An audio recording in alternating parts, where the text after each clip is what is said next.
Bugun Qo'qon universitetida magistrantlar uchun quvonchli va unutilmas kecha bitiruv tadbiri bo'lib o'tmoqda. Bugun ular uchun bir bosqichning yakunlanishi va yangi maqsadlar sari dadil qadam qo'yishi pallasi bo'ldi. Endi esa oldinda yangi marralar, katta imkoniyatlar va muhim vazifalar turibdi. Qo'qon universitetida magistrantlarning bitiruv kechasi bo'lib o'tdi. Qo'qon universitetida magistratura bosqichini muvaffaqiyatli tamomlagan bitiruvchilar uchun tantanali bitiruv kechasi tashkil etildi.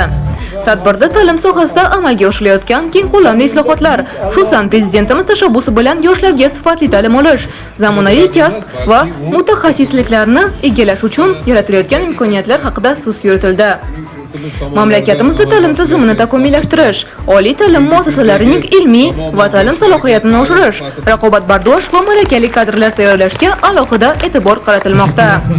Mana iqtisodiyot fanlari magistri unvonini qo'lga kiritmoqchimiz. Hozirda mana tadbirlar uyushtirilgan. Muhtaram prezidentimizga rahmat, Qo'qon universiteti rahbariyatiga, dekanatiga rahmat katta. Mana yoshlarga shunday shart-sharoitlar yaratayotganidan juda mamnunmiz.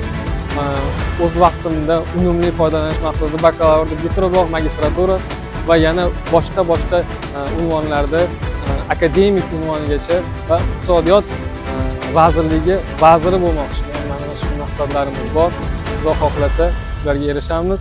Olg'a o'qing va o'qing. Tantanali kechada universitet magistrantlarining o'qish davridagi yutuqlari e'tirof etildi. Bitiruvchilarga diplomlar topshirilib, ularga kelgusi faoliyatda muvaffaqiyat va yangi marralar tiladi. Tadbir davomida bitiruvchilar uchun maxsus konsert dasturi ham namoyish etildi. Samimiy tabriklar, quvonchli lahzalar va iliq taassurotlarga boy kecha magistrantlar hayotida unutilmas xotira bo'lib qoldi. Ulug'bek Narboyev, Evangelina Melixova, Qo'qon shahar hokimligi axborot xizmati uchun.